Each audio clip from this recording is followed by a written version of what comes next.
Hello and welcome, everybody. Today we're going to have a discussion about being brainwashed and knowing the truth. So if you're interested, please stay tuned. Okay, so let me explain. Many times people believe things without it being true, not even based on facts. It seems like it's the norm these days that people are not trained to discern for themselves. And it's a very, very dangerous uh, thing that we need to be very careful for, because some churches also use that same ideas. Now, if I can give you some explanations in the world today, let's say I say the sky is green, and you repeat the words and say, Ian said that the sky is green. You are exactly correct because that is what I said. But it doesn't mean that it is the truth what I said. The sky is not green, the sky is blue. But you are accurate when you said I said it. Now, that is the most common tactic used, is to say allegedly or saying this one said it. And many people are not focused on what is actual fact. They listen to the picture that you are painting for them. And that's why everything with video and image can become very, very dangerous. Let's say, for instance, television, social media, magazines.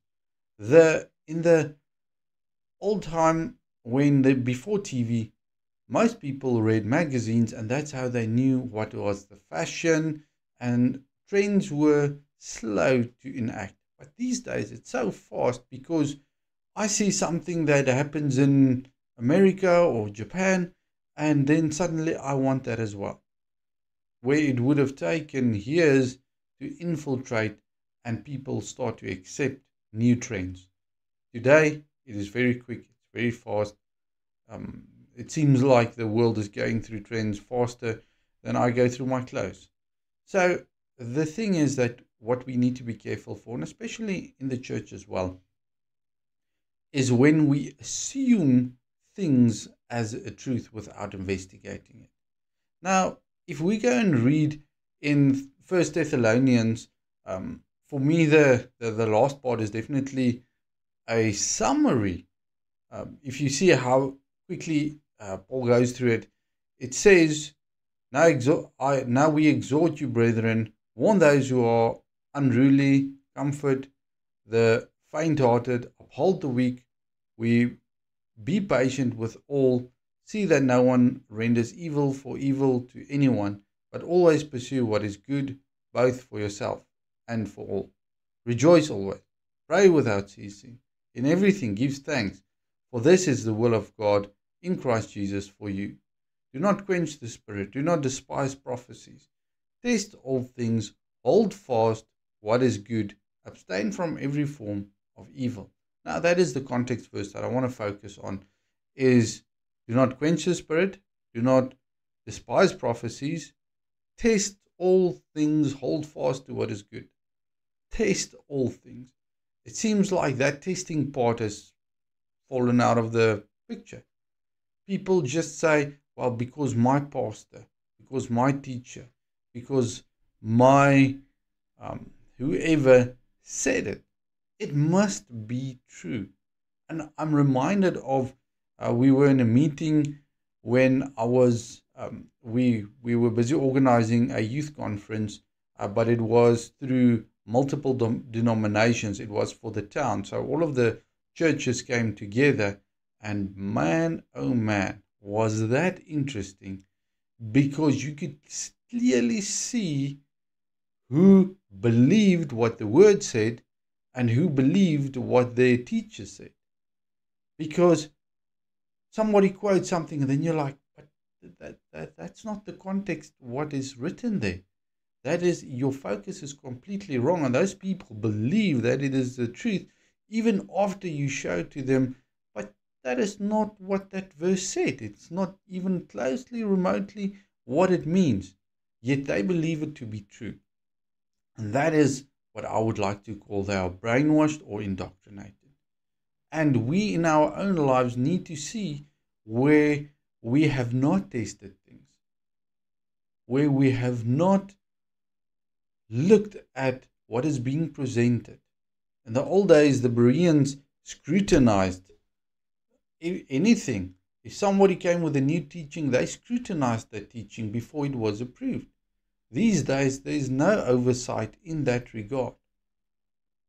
So we need to be very careful, especially, like I say, social media is not controlled, which in a way is a good thing, but in a way can also be a bad thing. If you follow biblical principles, it's a good thing because you can discern for yourself.